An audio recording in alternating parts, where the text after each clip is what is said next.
우리 계속해서 신명기 말씀을 강의를 하고 있습니다. 이 말씀을 통해서 오늘 제목처럼 하나님의 공의와 은혜에 대해서 함께 생각하는 시간이 되었으면 좋겠습니다. 성경에 보면은 하나님께서 우리의 모든 허물을 용서하시고 때로는 하나님께서 못 본 채도 하시고 하지만 도저히 봐주지 않는 죄가 몇 가지가 있습니다.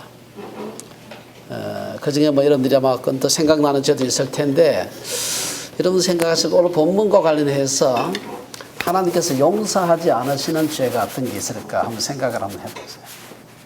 하나님께서 어떤 죄를 용서하지 않을까? 뭐 성령을 회방하는 죄, 뭐 이런 거 우리가 머릿속에 금방 떠오르는데, 제가 이 말씀을 사실 오늘 29절까지 우리가 다 공부를 할 텐데 길어서 제가 8절까지 읽었습니다만은 이 말씀 읽으면서 저도 사실 조금 이 죄가 그렇게 큰 죄구나 하는 거를 제가 처음 생각해 본 죄가 있습니다. 그게 뭔가 하면은 불평하는 죄입니다. 사실 우리가 얼마나 불평을 많이 합니까? 근데 그 불평하는 죄를 하나님께서 용서하지 않는다는 겁니다. 그리고 가만히 생각해 보니까 저도 불평을 많이 했고, 또 저도 이 교회에서 생활하면서 또 학교나 이런 데서 하면서 굉장히 힘든 것 중에 하나가 불평하는 사람들이에요. 저도 불평할 때 다른 사람이 힘들었고, 다른 사람이 불평할 때 저도 힘들고, 그런 경험을 많이 했습니다. 사실 이 원망과 불평, 이것은 습관입니다. 늘 그 불평하고 원망하는 사람들은 늘 그렇게 하죠. 사실 저도 남을 비판하는 그런 분위기 속에서 자란 사람이라서 비판하는데 아주 익숙한 사람입니다. 그래서 가끔 집에서 누구를 막 비판을 하면 제 아내가 당신은 더 한대 그래요. 좀 그때는 좀 장단을 조금 맞춰주면 둘밖에 없는데 좋겠다 싶은데 그렇게 영 죄를 부릴 때가 가끔 있습니다. 원망과 불평은 습관이고 이를 반복하게 되면 인격이 되고, 나아가 자신의 삶은 물론 이 공동체의 어려움을 가져옵니다.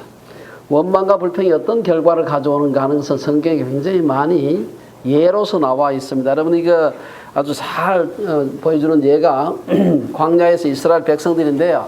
민수기 14장에 보면은 원망하고 불평하는 이스라엘 백성들을 보고 하나님이 진노하신 예가 나옵니다.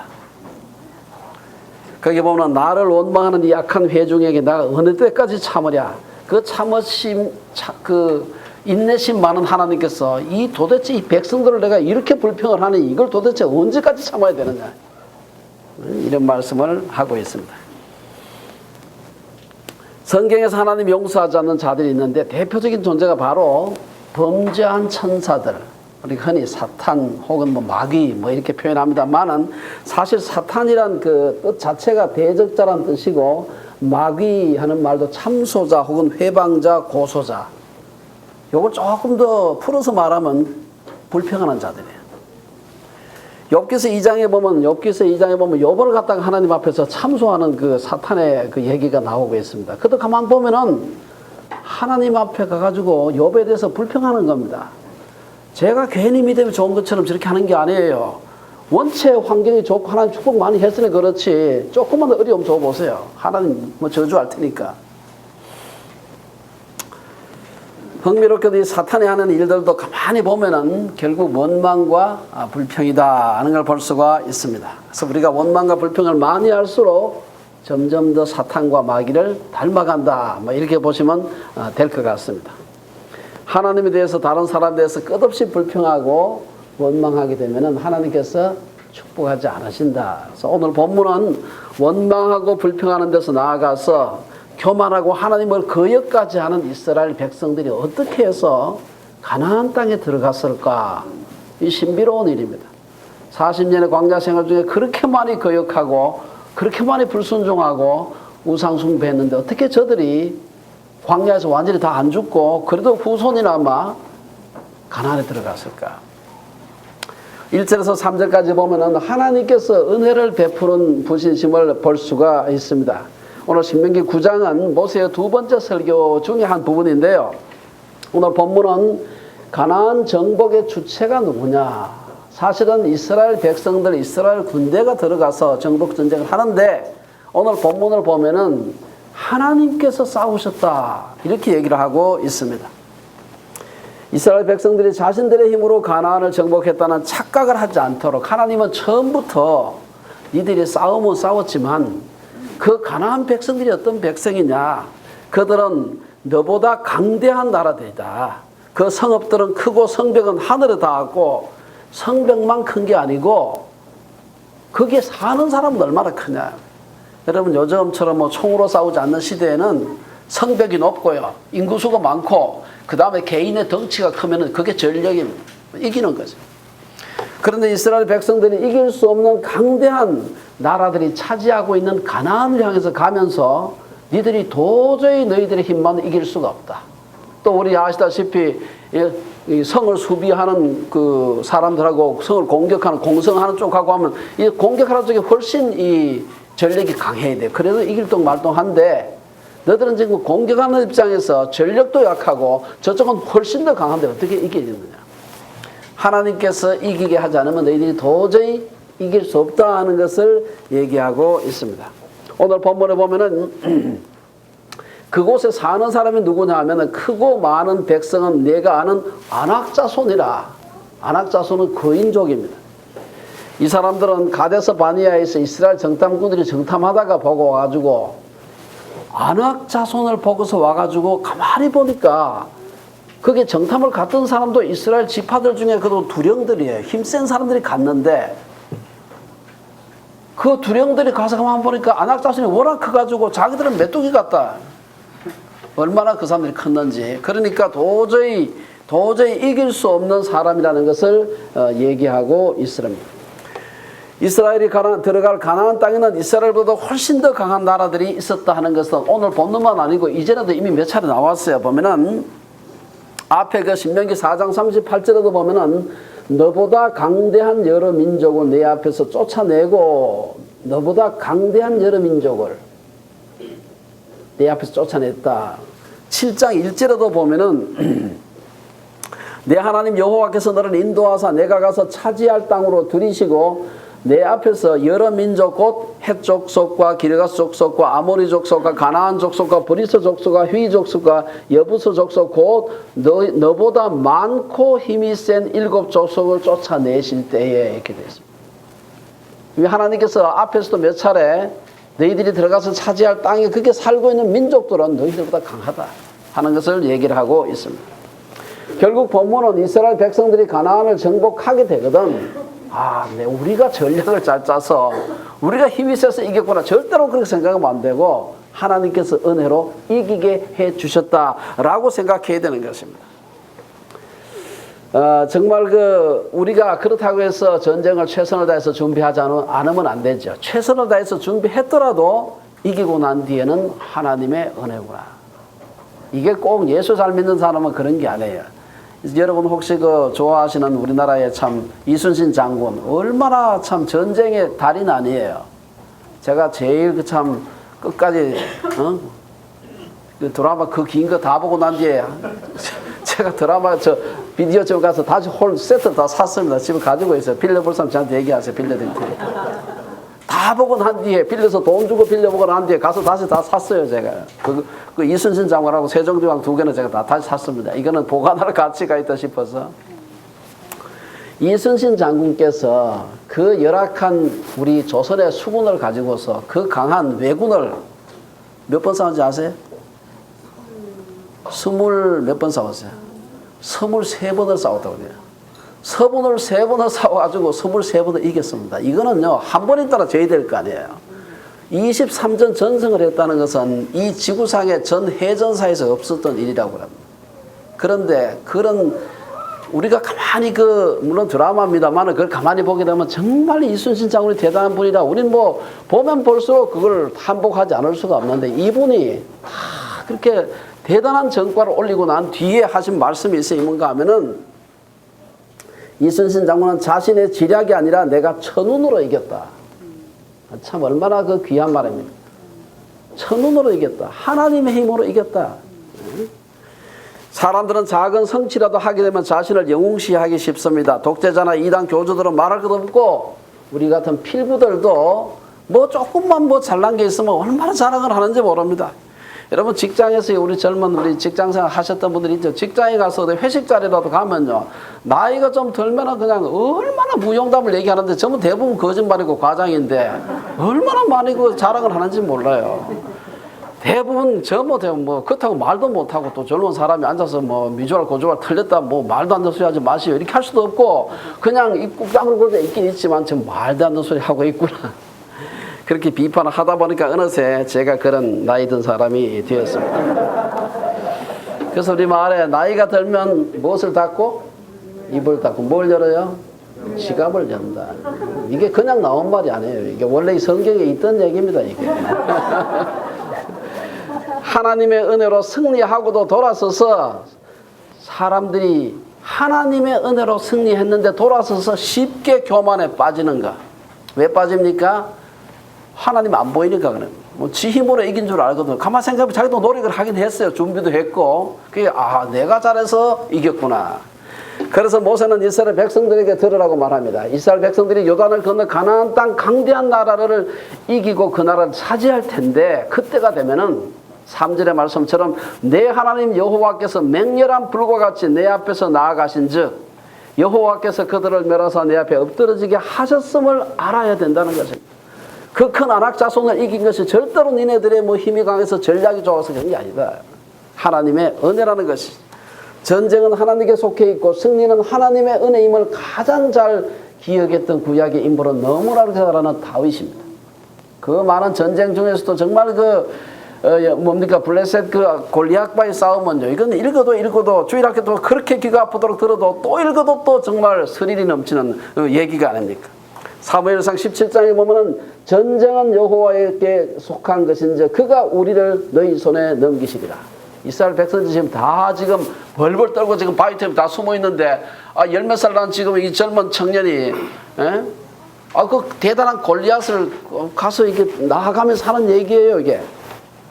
이래서 그렇다고 해서 뭐 여러분 생각해보세요. 다윗이 물맷돌도 하던지도 못하는 사람이 평소에 연습도 하나도 안 사람이 그 나가면 안 되지요. 그렇게 연습을 하고 그렇게 대단한 무용을 가지고 내 손으로 사자를 잡고 고음을 잡았음에도 불구하고 전쟁은 여호와께 속한 것이다. 다윗이 성군이 되고 하나님 앞에서 귀하게 쓰임받은 이유가 있다는 것이죠. 우리 앞에 다가오는 사탄과 전쟁에서 승리를 원합니까? 승리는 하나님의 은혜임을 기억해야 됩니다. 그래야 우리가 하는 말로 롱런 할 수 있습니다. 그러면 왜 하나님은 끝없이 불평하고 거역하는 이스라엘 백성들에게 은혜를 베푸시는가? 하나님의 은혜로 이기는데도 불구하고 이스라엘 백성들은 끝없이 반역하고 거역하고 순종하지 않고 자기 힘으로 자기 공의로 이긴 줄로 생각을 하는데 왜 그럴까? 4절에서 6절에 보면 몇 가지로 나누어서 하나님께서 이스라엘의 은혜를 베푸시는 몇 가지 이유를 얘기하고 있습니다. 이스라엘의 가나안 정복은 전적으로 하나님의 도우심으로 이루어질 일이었지만 아직 이제 지금 이 설교를 할 때는 아직 쳐들어가지 않았을 때입니다. 니네들이 들어가서 차지하도록 해줄 텐데 그때가 되거든 절대로 교만하지 말고 하나님의 은혜로 된 것임을 꼭 기억해야 된다 하고 지금 모압 평지에서 그 많은 이스라엘 백성들을 모아놓고 지금 모세가 지금 설교를 하고 있는 겁니다. 미리 이 백신을 놓고 있는 예방주사 놓고 있는 겁니다. 이스라엘 백성들이 가나안 족속들을 쫓아낸 후에 심중에 이르기를 내 공의로움으로 말미암아 여호와께서 나를 이 땅으로 인도하여 들여서 그것을 차지하게 하셨다고 할까봐 염려해서 지금 이 말을 하고 있는 것입니다. 사실 이스라엘 백성들이 가나안 정복 전쟁을 수행하는 과정을 보면은 하나님께서 일방적으로 이스라엘 편에 계시는 듯한 느낌을 지울 수가 없습니다. 이것 때문에 아주 불편한 사람들이 많습니다. 특히 이스라엘을 특별하게 취급하는 데 대해서 분노하는 많은 분들이 있습니다. 왜 이스라엘만 사람이냐? 우리도 다 하나님 형상대로 지음받은 존재인데 왜 그 편만 들었냐? 가나안 족속들은 뭐 하나님 형상대로 지음 안 받았나? 요즘 아주 굉장히 소위 인권에 관심이 많은 분들이 그런 얘기를 하는 경우가 있습니다. 말씀에 대한 신뢰를 갖고 있는 복음주의 기독교인들 중에서도 이 부분을 읽을 때 늘 마음이 불편합니다. 왜 그 사람들을 그렇게 잔인하게 죽였는가? 왜 하나님께서 가나안 족속을 쫓아내셨는가? 신명기 9장의 본문은 하나님이 가나안 족속을 멸망시키고 그 땅을 이스라엘에게 준 것과 관련해서 중요한 세 가지 사실을 우리에게 얘기합니다. 첫째는 이스라엘이 잘나서 그들의 공의 때문에 준 게 아니다 하는 것입니다. 4절에서 6절 말씀 보면은 4절에서 6절에서 절마다 3번을 얘기해요. 4절도 5절도 6절도 똑같은 얘기를 반복하고 있는데 그게 뭡니까? 4절에 보면은 네가 심중에 이르기를 내 공의로움으로 말미암아 여호와께서 나를 이 땅으로 인도하여 들여서 그것을 차지하게 하셨다 하지 말라. 5절에 네가 가서 그 땅을 차지하면 내 공의로 말미암음도 아니며 내 마음이 정직함으로 말미암음도 아니요. 6절에 보면은 여호와께서 내게 이 아름다운 땅을 기업으로 주신 것이 내 공의로 말미암음이 아니니라. 거의 같은 말이에요. 이걸 반복해요. 네가 잘나서 이긴 게 아니라는 걸 꼭 기억하라 하는 것을 그냥 시어머니 뭐 하듯이 계속해서 반복하고 있는 걸 볼 수가 있습니다. 우리의 삶에 있어서도 우리를 괴롭게 하던 사람을 하나님이 징계하실 때가 있는데 그때 되면 그래 저놈은 벌받을 만하고 내가 잘나서 그렇게 했지. 이렇게 생각하면 안 된다. 제가 그래서 절대로 우리가 어디 쓰나미 나서 죽거든 저놈들 교회 안 오고 전부 다 저 크리스마스 때 저 놀러 가서 죽었다 그런 말 마구 하면 안 돼요. 설사 그렇다 하더라도 우리가 그 말 할 자격이 없는 거. 그럼 자기는 의로운가? 자기도 얼마나 죄가 많습니까? 그런 말 하면 안 된다. 설사 그렇다 할지라도 하나님께서는 그 말씀 하실 수 있겠지만 우리는 그 말하면 안 된다. 두 번째, 왜 그들을 하나님께서 가나안 족속들을 멸망시켰을까? 가나안 족속들이 아무런 죄가 없는데 그냥 썰어버린 게 아니에요. 두 번째는 4절에서 5절에 보면은 가나안 민족들의 악함 때문이라고 얘기하고 있습니다. 4절 5절에 보면 거듭해서 이 민족들이 악함으로 말미암아 하는 말을 두 번에 똑같이 반복하고 있는 걸 볼 수가 있습니다. 성경은 멸망에 이를 정도로 심각했던 가나안 족속들의 죄가 구체적으로 무엇인지 자세하게 적고 있지는 않지만 그들은 하나님 앞에서 멸망받을 만큼 악한 일을 했다는 것을 성경은 얘기를 하고 있습니다. 사실 그들의 멸망한 후 3500년이 지난 현대를 살아가는 오늘 우리들은 도대체 그들의 죄가 뭐였길래 그렇게 다 그냥 지구상에서 씨도 없이 그냥 다 없어질 정도로 그렇게 큰 죄를 지었을까 잘 알 수가 없습니다. 사실 그래서 우리 주변에는 가나안 정복 전쟁과 관련해서 하나님이 불공평하신 분이다. 이스라엘 부족신이다 하고 분노하는 분들이 있습니다. 우리가 가나안 족속들의 죄와 하나님의 공의의 집행을 1대1로 연관 지을 수는 없지만 한 가지 분명한 것은 하나님은 모든 사람들에게 공의로운 분이시고 그리고 그분의 공의대로 심판하셨다 하는 사실입니다.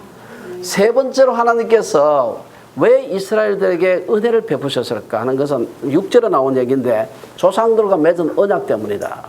6절에 보시면은 하나님께서 내가 아브라함과 이삭과 야곱과 맺은 그 언약 때문에 너희들을 들어가게 했다는 거예요. 언제 약속했습니까? 지금 이 전쟁을 하던 때는 BC 한 1400, 한 50년 그 정도입니다. 1400년, 1405 그 정도인데 사실 아브라함은 BC 2000년 사람이에요. 600년 전에 약속한 약속입니다. 5절에서 분명하게 내 조상 아브라함과 이삭과 야곱에게 하신 맹세를 이루게 하심이다. 어떤 의미에서 하나님이 가나안 땅을 이스라엘에게 주신 것은 하나님의 이스라엘의 공의나 가나안 족속들의 죄와는 무관한 듯이 보입니다. 이것은 약속했기 때문에 준다는 것이죠.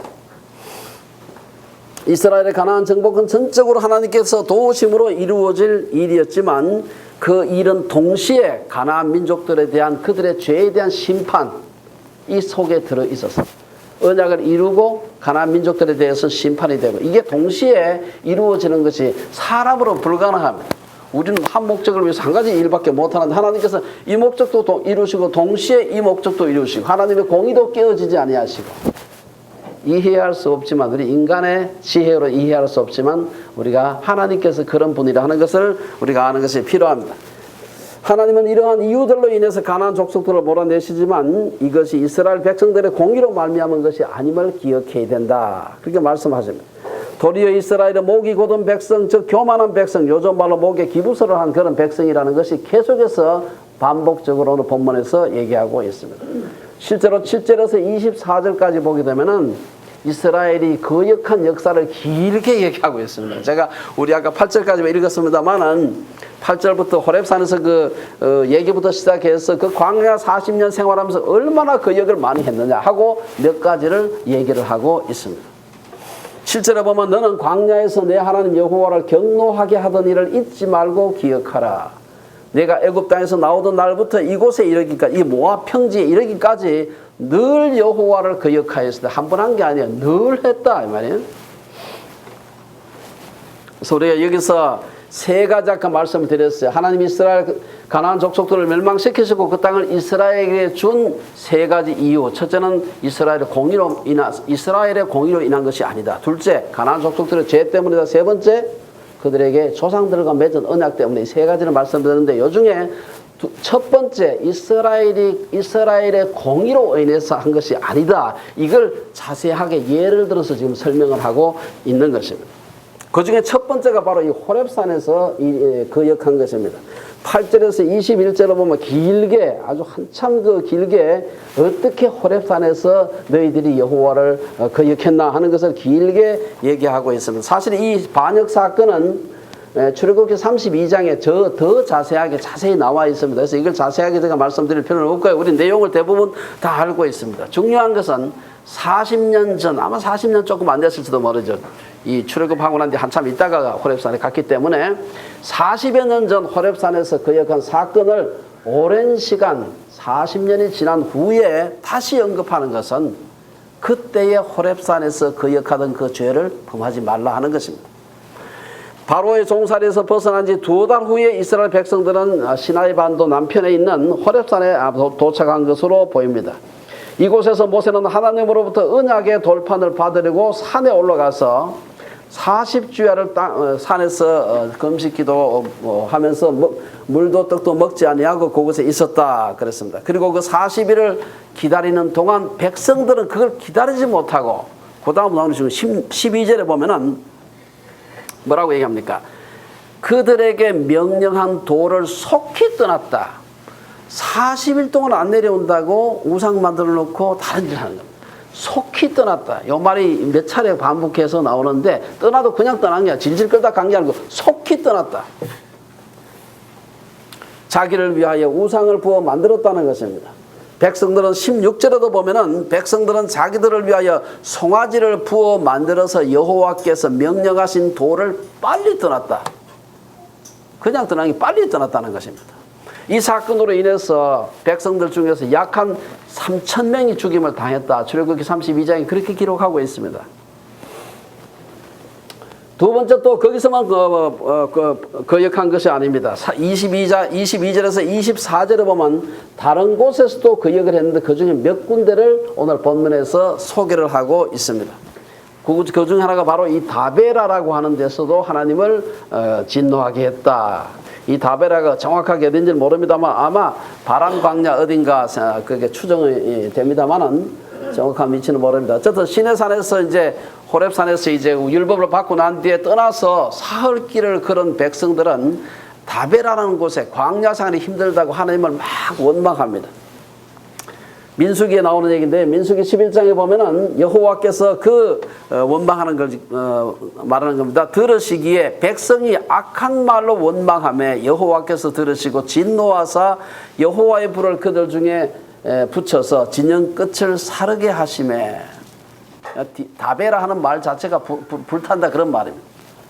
이래가지고 불 때문에 많은 사람이 죽게 됩니다. 그리고 또 다베라뿐 아니라 마사, 머리바라고도 하는 마사에서도 반역을 합니다. 그곳에서는 이스라엘 백성들이 하나님이 물어주지 않는다고 막 그 원만한 걸 볼 수가 있습니다. 민수기 17장에도 동일한 얘기가 기록이 되고 있습니다. 보면은 이스라엘 백성들은 불평을 입에 달고 살았다. 우리들 중에서도 그렇지 않습니까? 우리도 불평 막 달고 있지 않나 모르겠어요. 늘 그 불평 자주 하죠. 그럼에도 불구하고 하나님은 이곳에서도 은혜를 주어서 물을 마시게 했습니다. 긴 얘기가 민수기 17장에 보면은 자세하게 나오고 있습니다. 이스라엘 백성들은 또한 기브룻 핫데야, 이 발음도 좀 어렵습니다. 이곳에서 하나님을 진노케 하셨다. 기브룻 핫데야라는 말 자체의 뜻이 탐욕의 무덤이라는 뜻이라고 합니다. 탐욕을 부려서 하나님 앞에서 큰 벌을 받는 것을 볼 수가 있어요. 어떤 탐욕입니까? 하나님이 만나와 메추라기를 주셨음에도 불구하고 백성들은 하나님이 고기를 주지 않는다고 계속 원망합니다. 광야에서 부추와 수박만 주신다고 불평했습니다. 이 사건은 민수기 11장에 기록되어 있습니다. 여기 보면은 민수기 11장 4절에 보면은 그들 중에 섞여 사는 다른 인종들이 탐욕을 품음에 이스라엘 자손도 다시 울며, 이방인들이 막 불평하니까 따라가지고 자기들도 울며 이르되 누가 우리에게 고기를 주어 먹게 하랴. 백성들은 애굽에서 먹던 고기 생각하면서, 사실 그때도 잘 먹지도 못했을 텐데 가끔 고기를 먹었던 것 같아요. 맨날 그 돌아서 생각하니 그때 맨날 고기만 먹었던 것 같아. 그러니까 이 광야에 보니까 맨날 그 수박만 먹고 풀만 먹고 하니까 고기 달라고 하나님 앞에 막 불평한 것을 볼 수가 있습니다. 그래서 불평하는 자들을 하나님이 멸하셨다. 또 이스라엘 백성들은 가데스 바네아에서도 하나님을 진노했습니다. 그 가데스 바네아의 그 12정탐꾼 사건은 우리가 너무 잘 아는 사건입니다. 그들은 하나님의 명령을 거역하고 믿지 않았습니다. 그래서 하나님은 모든 성인들은 갈렙과 여호수아를 제외하고 다 죽게 하셨다. 이스라엘 백성들이 애굽에서 나와 가나안에 들어가기까지 하나님은 수많은 기적을 통해서 이스라엘들로 하여금 하나님이 함께 하시고 그들이 인도하심을 확정했습니다. 홍해를 가르시고 낮에는 구름기둥으로 밤에는 불기둥으로 인도하셨고 반석을 쪼개서 물을 내셨고 그들의 죄악을, 그럼에도 불구하고 그들의 그 원망하고 불평하는 죄악을 용서하셨습니다. 계속해서 이스라엘은 범죄했고 하나님께 불평했습니다. 요약하면 8절에서 24절까지의 말씀에서 강조하고 있는 이스라엘 백성들의 죄악은 세 가지입니다. 그들이 목이 곧았다. 성경에 그런 표현을 하고 있는지 모르고 우리하고 똑같아요. 목이 기부스했다는 말하고 목이 곧았다는 똑같은 말이거든요. 그게 첫째는 목이 곧았다. 13절에 나오는 말. 둘째, 하나님을 거역했는데 항상 거역했다. 24절에. 그 다음에 하나님의 계명을 떠났는데 속히 떠났다. 하나님의 도를 떠났는데 빨리 떠났다. 이게 그 12절 16절에 보면 나오고 있습니다. 이것은 한마디로 말하면 불평입니다. 하나님 앞에 만족하지 못한다는 것이 계속해서 불평하는 것입니다. 불평은 또 다른 불평을 낳고 원망은 또 다른 원망을 낳는 것입니다. 그래서 오늘 본문을 보면 불평은 하나님도 참을 수 없는 죄악입니다. 제가 이게 읽으면서 오늘 설교 준비하면서 불평하는데 익숙한 저도 이게 이러면 안 되는데 하는 생각을 제가 했습니다. 이게 이렇게 큰 죄구나. 마지막으로 오늘 모세의 중보 기도를 볼 수가 있습니다. 25절에서 29절에 보면은 모세가 이 기가 막힌 백성들을 인도해서 40년 이제 그 가나안 광야 생활이 거의 끝나가는 무렵에 그들의 그 과거에 반역했던 걸 생각하면서 그 백성을 용서해 달라고 하는 그러한 중보 기도를 하는 걸 볼 수가 있습니다. 이 기도는 사실은요, 출애굽기 32장에 나오는 그 유명한 모세의 중보 기도를 다시 사실 반복하는 겁니다. 출애굽기 32장 31절 32절에 보면은 모세의 중보 기도를 짧게 요약하고 있는데요. 모세가 여호와께로 다시 나와 여짜오되 슬프도소이다. 이 백성이 자기들을 위하여 금신을 만들어 싸우니 큰 죄를 범하였나이다. 그러나 이제 그들의 죄를 사하시옵소서. 그렇지 아니하시오면 원하건대 주께서 기록하신 책에서 내 이름을 지워버려 주옵소서. 이 모세의 중보 기도는 이스라엘 백성들을 그럼에도 불구하고 용서해 주시고 그들을 멸하지 말아달라고 간구하는 것이었는데, 여기에는 용서해달라고 때를 부리려면 뭐 근거가 있어야 될 거 아니에요. 첫 번째는 이스라엘이 누굽니까? 하나님의 기업이 아닙니까? 자기 기업을 그럼 멸하면 되겠습니까? 또 그 뜻이에요. 26절 29절에 보면은 모세는 주께서 큰 위엄으로 속량하시고 강한 손으로 애굽에서 인도하여 내신 주의 백성 곧 주의 기업임. 이 주의 기업인데 이걸 멸하면 되겠습니까? 29절에서도 보면은 그들은 주의 큰 능력과 표심팔로 인도하여 내신 주의 백성 곧 주의 기업이로소이다. 이렇게 기도합니다.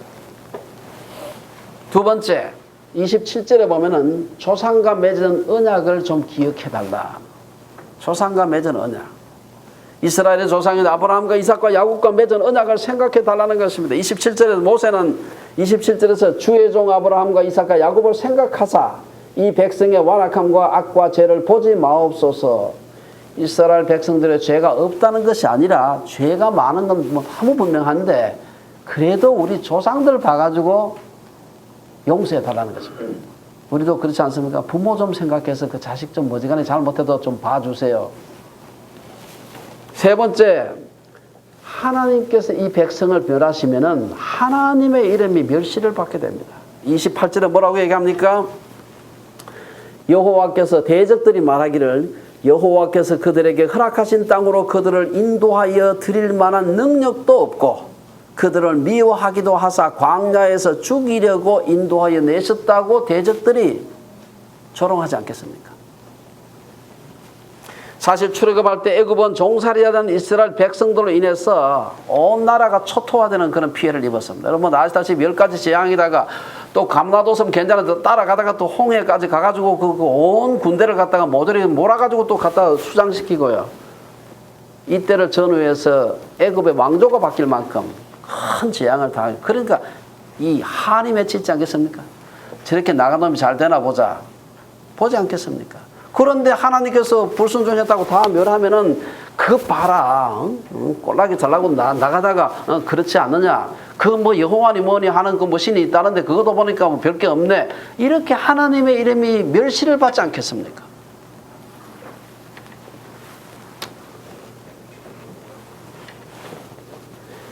오늘 결론적으로 이스라엘 백성들은 40여 년 전 출애굽할 때 그 기가 막힌 하나님의 역사를 경험했지만 40년 불과 두 세대가 지나지 않아서 하나님의 은혜를 잊어버리고 하나님을 거역했습니다.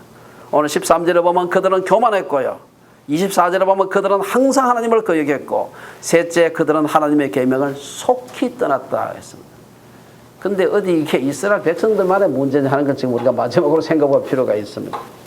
오늘 우리 자신과 교회 그리고 민족을 생각해 봐야 됩니다. 우리의 힘으로는 도저히 이루어질 수 없었던 해방, 일제식민지로부터 해방, 하나님의 도우심으로 끝났습니다. 물론 뭐 2차 대전에서 연합군이 승리해서 우리가 독립을 했습니다만 우리 힘으로 한 게 아니에요. 3.1운동 한다고 독립 못했습니다. 일제 식민지만 벗어난다고 모든 일이 해결된 것이 아니었습니다. 이어서 6.25 동족 상잔으로 인해서 우리나라는 온 삼천리 반도가 쑥대밭이 되었습니다. 수백만 명이 죽었습니다. 그런데 오늘 우리나라가 어떻습니까? 정말로 많은 축복을 받았습니다. 뭐 우리가 뭐 이것저것 뭐 그것이 경제지표 얘기할 필요가 없어요. 얼마나 그 전쟁, 6.25 전쟁 직후 혹은 해방 때 하고는 뭐 상상을 할 수가 없는 것이죠. 저는 오늘 우리 대한민국은 우리 5,000년 역사에서 코리안 르네상스를 지나고 있다 생각해요. 이렇게 잘 살아본 적이 없습니다. 우리가 언제 성적표에서 10등 내 해본 적이 있습니까? 경제지표, 무선지표 10등 내, 10등 내 같으면요. 전 지구상에 있는 나라 250개 국가 중에서 10등 내 되면 이거 수능으로 따지면 1등급에 속하는 겁니다. 그렇지 않습니까? 나라나 큽니까? 나라는 눈꽃보다 크지. 조그만 나라 아니에요. 조그만 나라. 캐나다에 100분의 1밖에 안 됩니다. 우리나라 10만 제곱, 남한 10만 제곱킬로미터, 캐나다 1000만 제곱킬로미터. 100분의 1밖에 안 되고 미국의 90분의 1도 안 돼요, 사실은. 그렇게 작습니다. 하도 사람이 좁은 땅에 많이 사니까 그냥 발 밟아도 미안하다 소리도 안 하는 나라가 우리나라입니다. 전쟁이 끝난 후에 얼마나 우리가 가난하고 헐벗었습니까? 아마 지금 뭐 전화 이제 다 아주 연세가 많은 분이 안 계시니까 전쟁 직후를 아마 잘 기억하는 분은 없으리라 생각됩니다만은 우리가 정말 많은 축복을 받았습니다. 제가 인터넷에서 돌아다니는 글을 한 개 제가 다듬은 게 있는데 아마 한두 번 들어보세요. 우리 성도들은 들어보실 텐데 그 똑같지 않습니다. 제가 항상 업데이트하기 때문에 데이터를 읽어드리겠습니다. 우리가 어떤 나라였는가?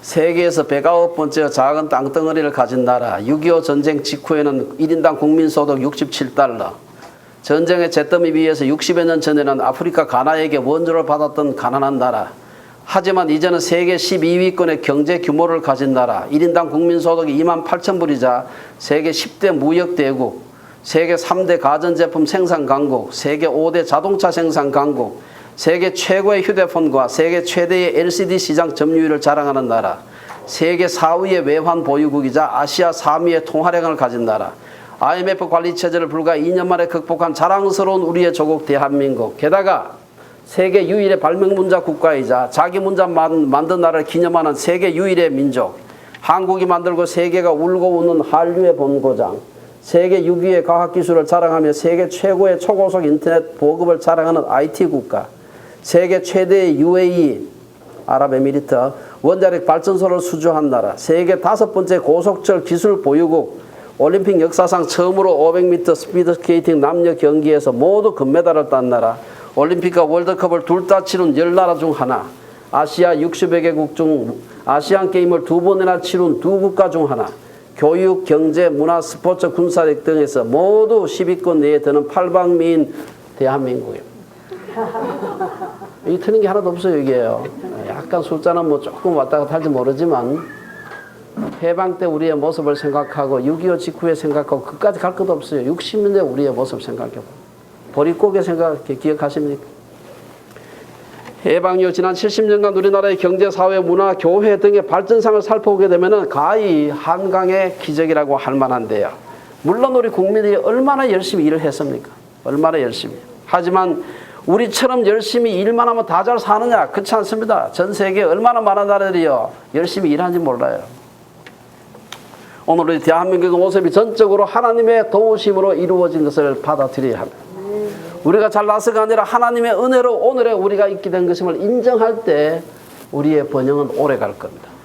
이스라엘의 실패의 역사는 우리 모두에게 거울이 되고 교훈이 되는 것입니다. 사람은 가만두면 천성적으로 거만해가지고 하나님을 항상 거역하고요. 하나님의 법을 속히 떠나게 됩니다. 우리는 우리의 업적, 부여와 힘을 자랑하기 전에 우리가 얼마나 교만한지, 얼마나 하나님을 거역했는지, 얼마나 하나님의 계명을 속히 떠났는지 돌아봐야 됩니다. 특히 교회 지도자들은 모범이 되지 못하던 삶의 태도를 반성해야 합니다. 복음주의자들은 말씀의 권위를 앞세우면서 폭력을 행사했던 점을 회개해야 됩니다. 벼이삭이 있기 전에 목을 꼿꼿하게 들고 있다가도 익으면 어떻게 돼요? 고개를 숙이는 겁니다. 서리 걷을 때 바좀 세워져 있죠. 마찬가지로 미성숙한 사람은 교만하게 목을 꼿꼿하게 세우지만 성숙한 사람은 겸손하게 고개를 숙이는 것입니다. 자신의 죄악됨을 깨닫고 겸손히 하나님의 은혜를 구하는 우리 주빌리 식구들이 되시기를 주의 이름으로 축원합니다. 기도하겠습니다.